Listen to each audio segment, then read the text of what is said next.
Desde Santiago de Cali, SOS TV presenta Pacífico Noticias.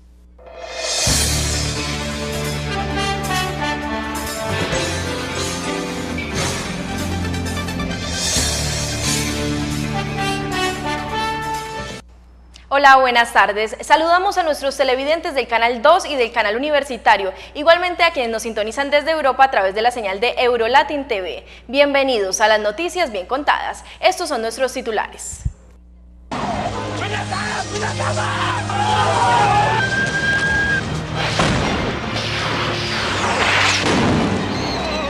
Se recrudecen los ataques israelíes contra Palestina. Cada día aumenta el número de civiles asesinados por el gobierno de Benjamín Netanyahu.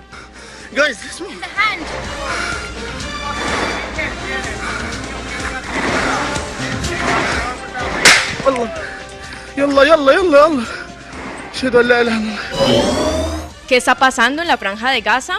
¿Por qué tanta crueldad contra niños, mujeres y ancianos indefensos? Análisis en Pacífico Noticias.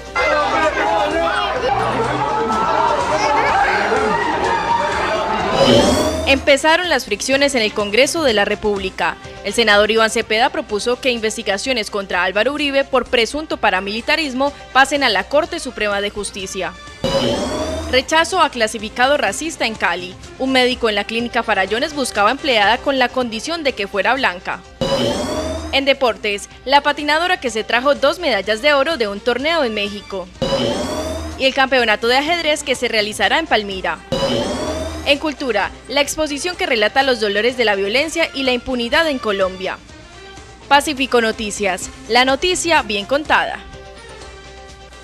Hoy iniciamos nuestro noticiero con la información internacional y no podía ser de otra manera porque el mundo observa atónito el genocidio que comete el gobierno israelí contra el pueblo palestino. Vamos a la sala de redacción con Natalia Vinasco. Natalia, buenas tardes y cuéntenos a cuánto asciende el número de civiles asesinados en la Franja de Gaza. Buenas tardes.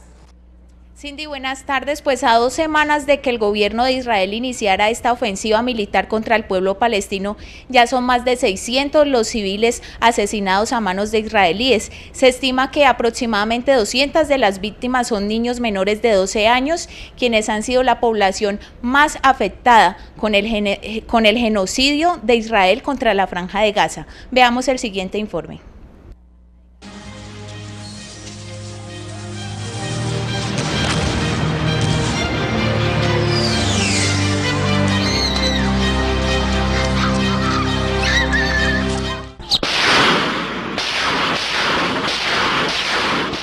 El mundo entero ha logrado conocer la tragedia que vive el pueblo palestino a través de devastadoras imágenes que muestran la crueldad con la que el ejército israelí ha asesinado a cientos de civiles, entre ellos niños. En las imágenes se ven cómo padres lloran a sus hijos, que han sido asesinados a sangre fría en la agresión que ha emprendido el gobierno israelí contra los civiles palestinos.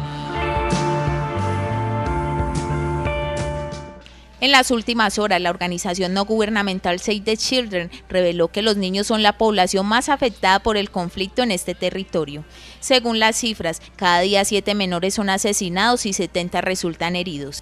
Los niños que han sobrevivido a estos ataques sufren graves traumas, según relatan sus madres.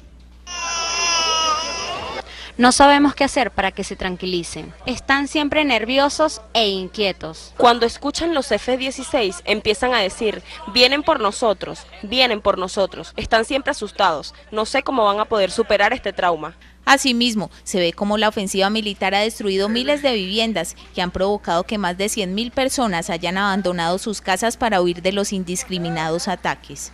En las últimas horas se dio a conocer este video grabado por un grupo de socorristas que evidencia la crudeza con la que un francotirador israelí asesina a un civil palestino que en medio de los escombros de un edificio bombardeado buscaba a su familia.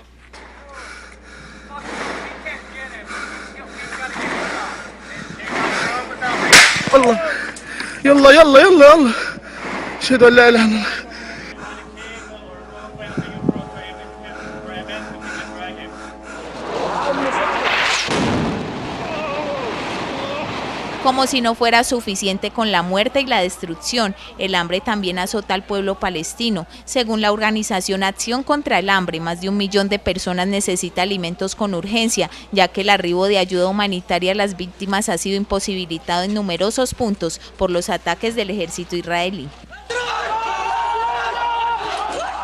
Y para ahondar sobre lo que está ocurriendo contra la población palestina, nos comunicamos en la sala de redacción con nuestro director Raúl Ramírez, quien se encuentra con un analista internacional. Raúl, buenas tardes y adelante con la información. Cindy, buenas tardes. Nuestro invitado hoy es el historiador y profesor universitario Hildebrando Arévalo, conocedor mucho de este tema en el cercano Oriente. Profesor, ¿por qué tanta crueldad israelí en estos momentos contra los palestinos? Nosotros estamos asistiendo a una masacre televisada, donde hay dos proyectos que son completamente opuestos y desde la lógica de la guerra el conflicto se soluciona con la desaparición absoluta de uno de los dos bandos. Lo que vemos en este momento es que esa lógica se está aplicando de forma sistemática. Durante 66 años el régimen israelí ha sido un permanente agresor del pueblo palestino. ¿Por qué en estos momentos con tanta hazaña desde hace 2 semanas? Realmente 66 años es de existencia del pueblo del Estado de Israel, que es una figura completamente nueva. 66 años es muy poco tiempo en la historia, porque el conflicto viene desde mucho atrás, desde tiempos antiquísimos, pero en los años 50 se consolida un proyecto que se inició en la Primera Guerra Mundial, que es desde la Liga de las Naciones se le reconoce por parte de los diferentes imperialismos, se le reconoce la posibilidad de insertarse en el corazón del Oriente Medio a un Estado que hace de cuña ante la importancia grande que estaba adquiriendo la región desde diferentes ópticas de la geopolítica mundial. Fundamentalmente el funcionamiento del Canal del Suez y la apropiación de la tierra palestina como un instrumento del imperialismo británico para ejercer su presencia y dominio en la zona. Allí estábamos viendo unas imágenes que realmente conmueven al mundo entero, unas imágenes de agresión contra una población civil, básicamente la principal víctima en esta agresión israelí. La lógica del conflicto conlleva a que la solución final, y recuérdese que esa es una propuesta de la Segunda Guerra Mundial contra el pueblo judío, es la eliminación del contrario.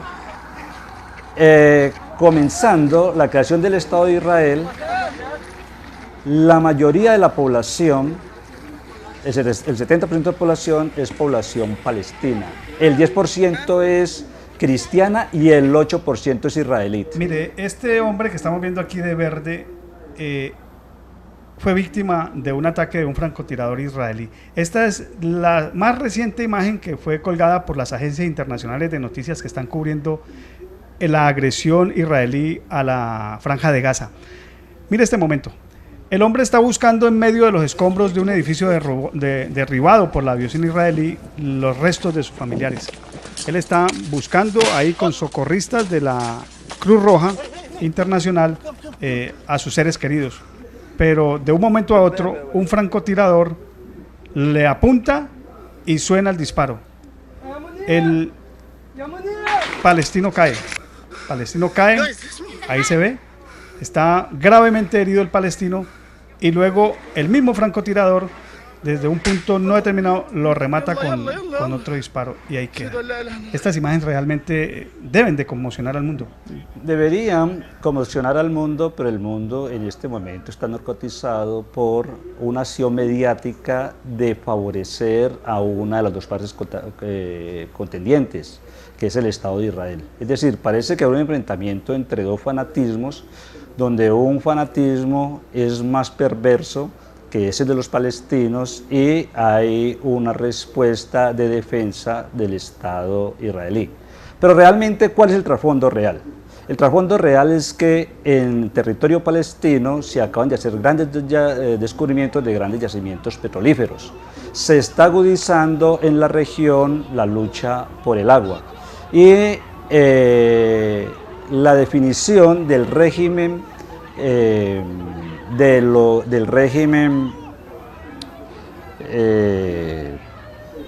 los egipcios está definiendo en este momento si continúa una política panárabe o una política pro-occidental.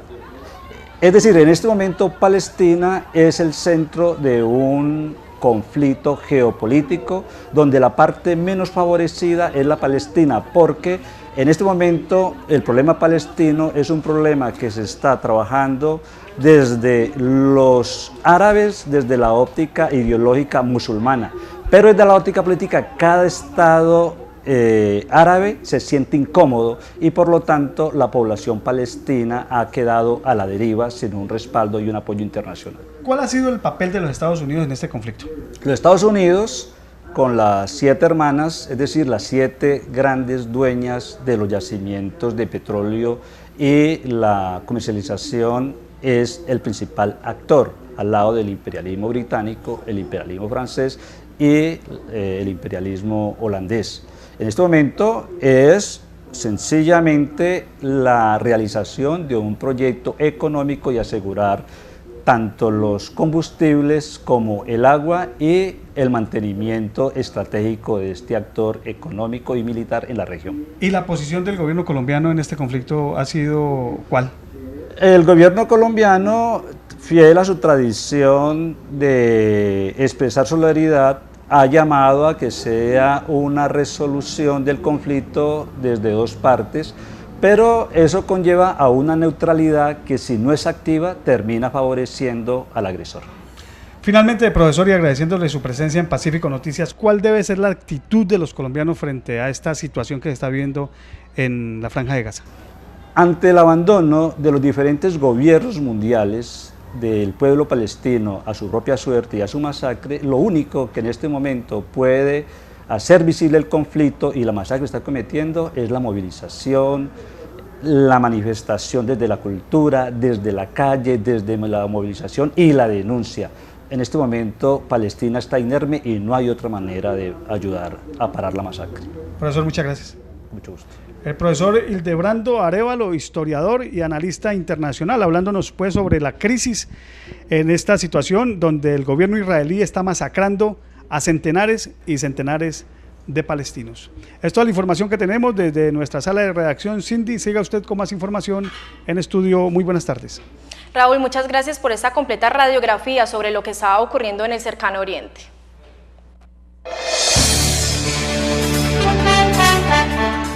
Usted está viendo Pacífico Noticias.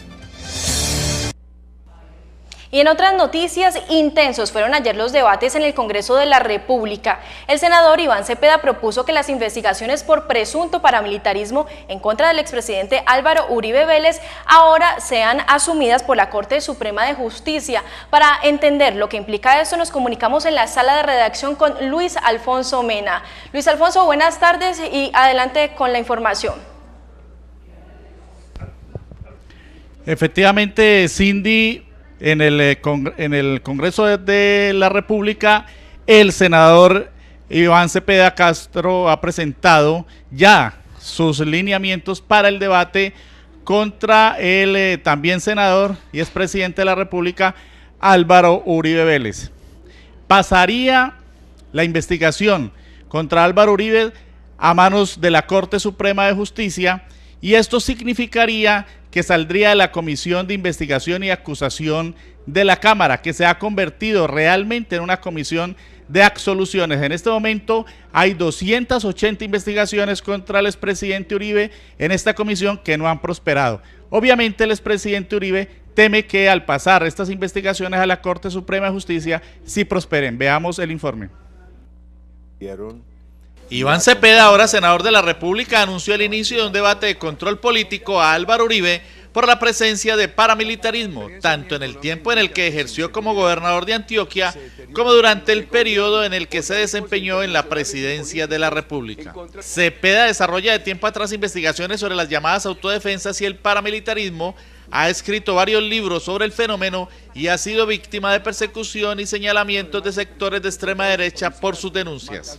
Hijo también del senador de la Unión Patriótica Manuel Cepeda Vargas, asesinado por militares el 9 de agosto de 1994, Iván Cepeda reveló en el Congreso que el excomandante paramilitar Ernesto Báez, en versión del 2 de julio del presente año, aseguró que Uribe le había solicitado presentarse ante el Congreso a defender el proyecto ideológico de las autodefensas. Sus denuncias han llegado incluso a la Fiscalía General de la Nación, donde ha rendido testimonios por los vínculos de Uribe con el paramilitarismo. Según Cepeda, Uribe tiene familiares ligados a las autodefensas y el exmandatario hasta ahora no ha desmentido esos vínculos. El expresidente Uribe respondió al anuncio de Cepeda con otro anuncio, un debate sobre lo que él denomina la FARC política, cuestión en la que insiste desde que ejercía la jefatura del Estado y que, de acuerdo con conocedores del tema, ha sido uno de sus objetivos para tratar de ligar a la izquierda con la insurgencia sin que lo haya logrado. Una de las preocupaciones de Uribe radica en que ahora como senador las investigaciones en su contra pasen a manos de la Corte Suprema de Justicia y salgan de la jurisdicción de la Comisión de Acusación de la Cámara de Representantes, considerada por muchos como comisión de absoluciones. Allí Uribe tiene más de 280 denuncias, ninguna de las cuales ha prosperado. Hacemos una breve pausa, pero en instantes tenemos más noticias bien contadas.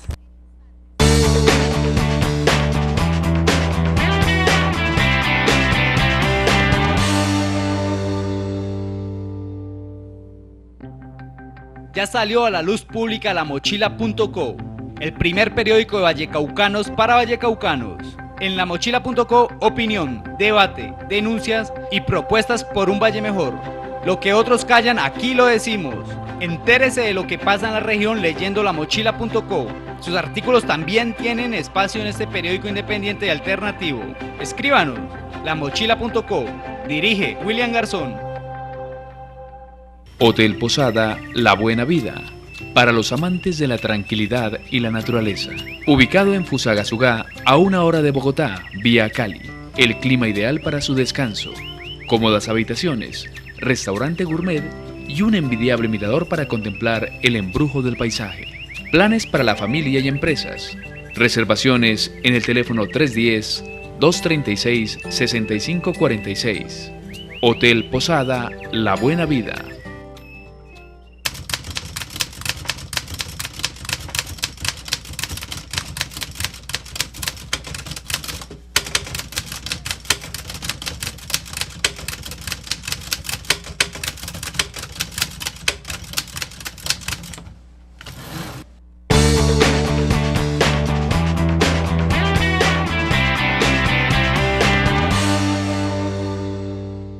Gracias por continuar con nosotros. Cali, una ciudad donde reina la diversidad étnica, rechazó vehementemente un clasificado racista publicado por un médico. El señor solicitaba a una empleada con una condición, que fuera blanca.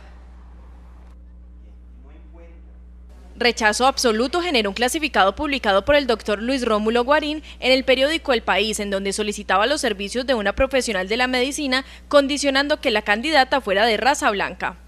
Médica cirujana titulada Práctica en Inscripción de Clínicas, de 25 a 35 años de edad, piel blanca. Necesítase. Entrevista personal, doctor Guarín, 22 de julio próximo, 10 a.m. Grupos afrodescendientes y demás ciudadanos manifestaron su repudio al acto y lo calificaron como aberrante y retrógrado. Nos priva de un proceso de inclusión en el que hemos venido empeñados. Va en contra de potenciar la diversidad como un elemento que ayuda al desarrollo económico de los pueblos y de sus gentes. Para el director de la Asociación Nacional de Mandatarios con Población Afro, la publicación desanima a las nuevas generaciones negras que reciben el clasificado como un mensaje de desesperanza. Casi que es un mensaje de decirle a nuestros hijos, de decirle a los jóvenes, no, ustedes no pueden prepararse ni en medicina, ni en ingeniería, ni en ninguna rama de la ciencia o del saber, porque ustedes en este país no hay oportunidades para ustedes. Entonces, aceptar, contemporizar con expresiones racistas y discriminatorias como estas, es decirle a nuestros hijos, no, ustedes no tienen esperanza en Colombia. El activista contra la discriminación también enfatizó que la ignorancia no justifica la conducta de ese traumatólogo ortopedista e indicó que al parecer Luis Rómulo Guarín no es ningún médico titulado. Por supuesto que esto está inspirado de pronto en el desconocimiento, en la ignorancia de este cuestionado médico que, según tengo entendido, hasta el título de él está cuestionado en este momento. Entonces uno encuentra cierta explicación, mas no justificación en la ignorancia de lo que son los procesos sociales. El rechazo generalizado hizo que la clínica Farallones, lugar donde se encontraba el consultorio del polémico doctor Guarín, le cancelara el contrato de arrendamiento, lo que significa que ya no podrá seguir trabajando en ese lugar.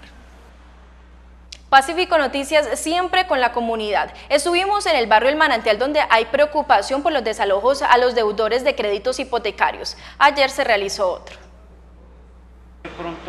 A pesar de que está sin ser resuelto el trámite de un incidente de nulidad interpuesto por el abogado José Alcides Quintero en el proceso hipotecario seguido en relación con la vivienda de Lindey Heredia y Nilson Linares, ayer se produjo el desalojo de esa familia en el barrio El Manantial, situado en la comuna 21 del distrito de Agua Blanca. El proceso es llevado por el Juzgado Séptimo Civil Municipal de Cali. Dentro de este proceso se está tramitando una nulidad por indebida notificación del INDEI y además porque el crédito que le otorgaron a ella y a su esposo fue concedido por el Fondo Nacional de Garantías,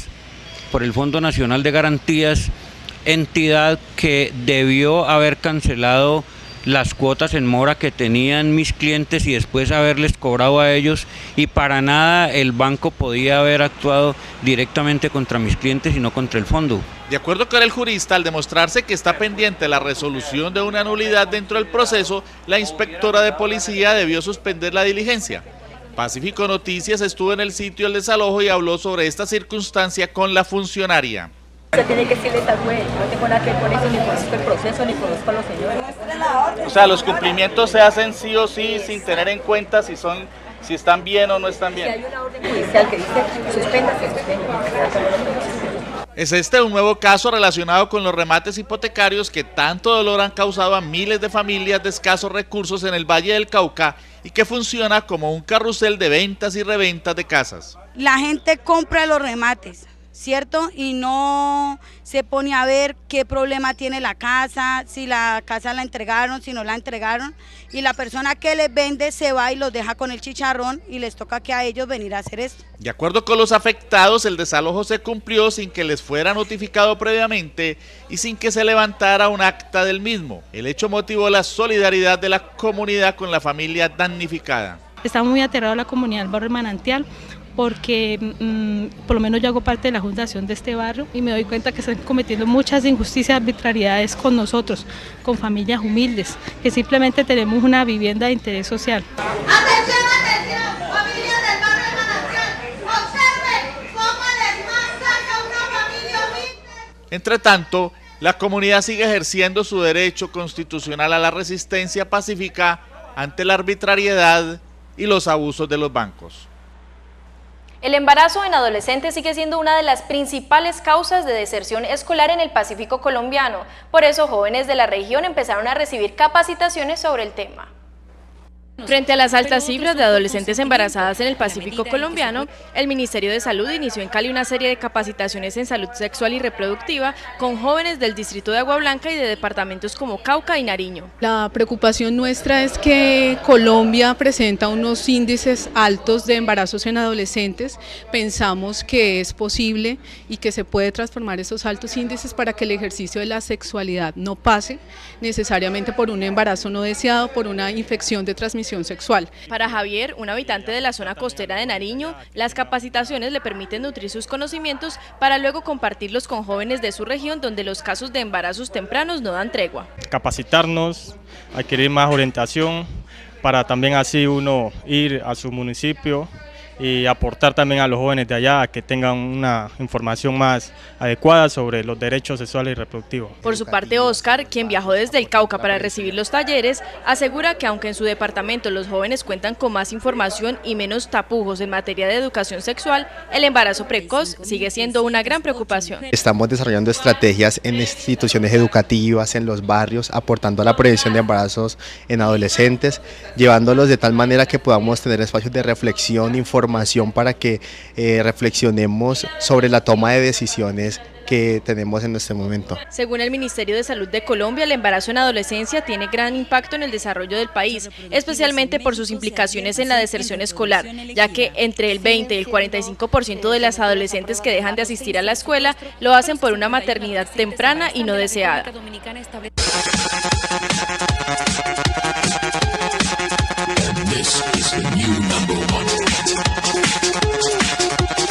Hola, ¿qué tal? Muy buenas tardes a todos los televidentes de Pacífico Noticias y bienvenidos a toda la información deportiva. Llegó al país la patinadora caleña Viviana Osorio luego de ganar 2 de las 5 medallas de oro que logró Colombia en el Festival Deportivo Panamericano que se desarrolló en México.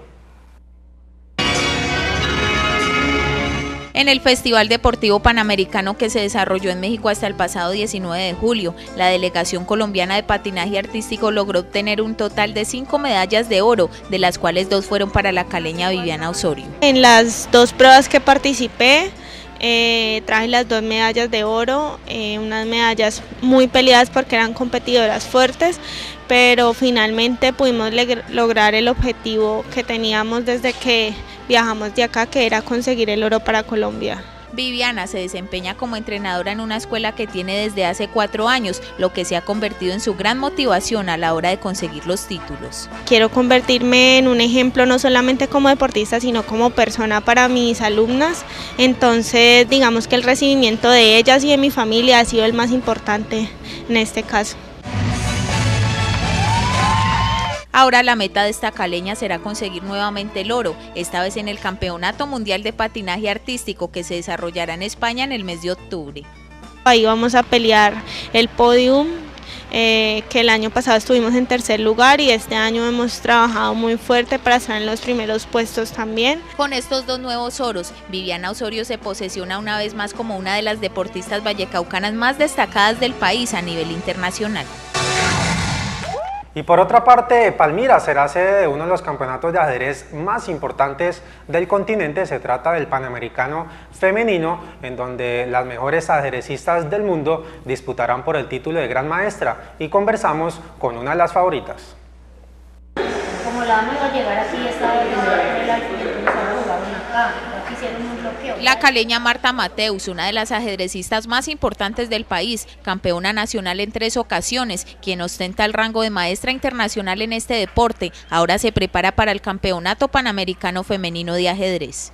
Este certamen, uno de los más importantes del continente, le otorgará a la ganadora el título de Gran Maestra, máximo nivel que se puede alcanzar en este deporte. Entonces creo que la mayoría de las jugadoras pues estaríamos allí peleando por lograr ese título. Las colombianas vienen todas también muy buenas, pues de todos los países vienen lo mejor. Este campeonato contará con más de 50 ajedrecistas de todo el mundo y se realizará del 31 de agosto al 7 de septiembre en Palmira, municipio que cuenta con grandes exponentes en el deporte ciencia. Tenemos a mis compañeras de equipo que son Luz Elena Orozco, Lina Orozco, ambas maestras internacionales, la maestra FIDE Laura Lucía Domínguez, que es también de Palmira precisamente, tiene apenas 14 años, es maestra FIDE. Palmira apoya mucho ahorita el ajedrez porque tiene también muchos campeones panamericanos, creo que ha tenido un auge muy bueno en el ajedrez, entonces por eso está realizando tantos torneos internacionales también.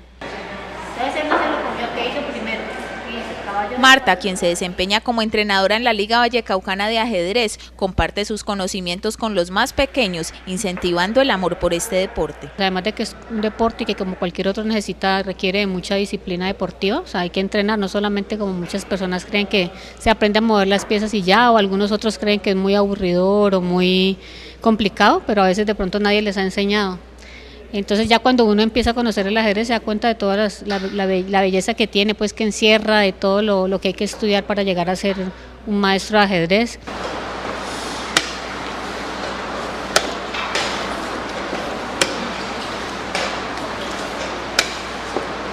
Después de cumplir con este importante campeonato, la ajedrecista se concentrará para los Juegos Nacionales 2015 y preparará a sus alumnos para el próximo Festival Centroamericano en el que participarán niños desde los 8 años de edad. Y como información de cierre, los equipos de nuestra ciudad tendrán participación hoy por la quinta fecha de Copa Postobón. El Deportivo Cali lo hará en condición de visitante frente a Deportivo Pasto en el Estadio Libertad a las 8 de la noche y a la misma hora América de Cali jugará frente a Depor Fútbol Club en el Pascual Guerrero. Hasta aquí toda la información deportiva en Pacífico Noticias. Vamos a un pequeño corte de comerciales y ya regresamos.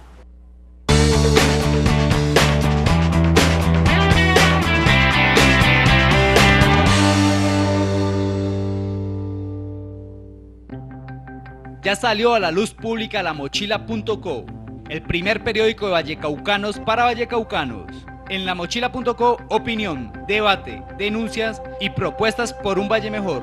Lo que otros callan, aquí lo decimos. Entérese de lo que pasa en la región leyendo lamochila.co. Sus artículos también tienen espacio en este periódico independiente y alternativo. Escríbanos, lamochila.co. Dirige William Garzón. Hotel Posada La Buena Vida, para los amantes de la tranquilidad y la naturaleza. Ubicado en Fusagasugá, a 1 hora de Bogotá, vía Cali. El clima ideal para su descanso. Cómodas habitaciones, restaurante gourmet y un envidiable mirador para contemplar el embrujo del paisaje. Planes para la familia y empresas. Reservaciones en el teléfono 310-236-6546. Hotel Posada La Buena Vida.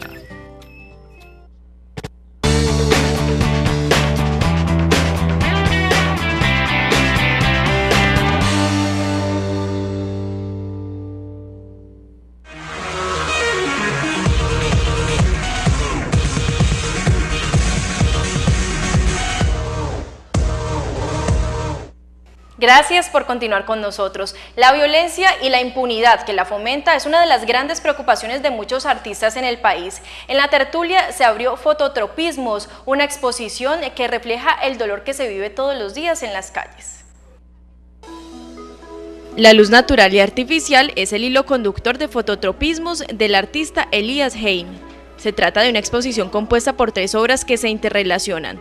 La primera, integrada por 10 estanterías perforadas con balas en las que las plantas luchan por encontrar la luz, mientras que en la segunda sala los disparos en las paredes cuentan otra historia. Donde la parte de la sala Maritza Uribe ha sido baleada con aproximadamente 32 balas de 9 milímetros, los cuales muestran cómo vivimos en esta cotidianidad en alarma, en estado de alerta en este país y en muchas partes del mundo.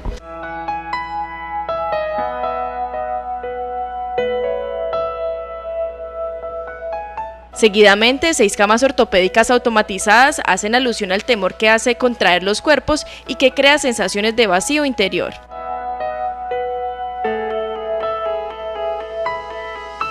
Vemos un estado de tristeza, de nostalgia, que el artista quiere compartir porque vivimos precisamente todo eso. Entonces hay unas camas que se contraen, cuando la luz aparece, entonces ellas vuelven a quedar otra vez quietas, estáticas. Obras como este escáner que hace visible lo oculto y que se convierte en un vehículo revelador de la historia de las paredes y los daños que tienen en su interior, son muestra también de un trabajo articulado entre artistas e ingenieros. El escáner es algo que deja ver un poco más allá las heridas que han tenido la gente, en este caso en la pared. Han participado ingenieros, participó muchísimo la Universidad Autónoma de Occidente. Gracias a ellos fue que se creó esta herramienta con apoyo del artista Elías Heim. Herramientas de construcción, redes de luz láser, fotografías, entre otros elementos, hacen parte de esta exposición que estará presente en el Museo La Tertulia hasta el 12 de octubre y que tiene como principal objetivo evidenciar las consecuencias emocionales que genera la violencia y la impunidad.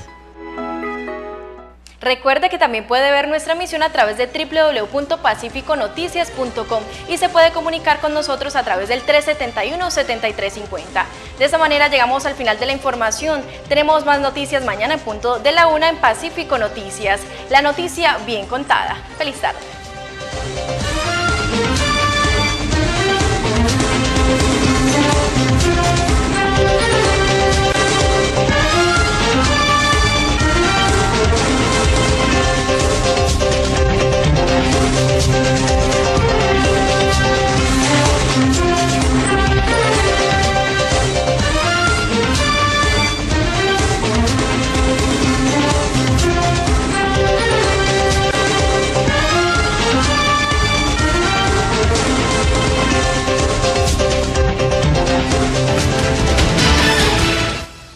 SOS TV presentó Pacífico Noticias.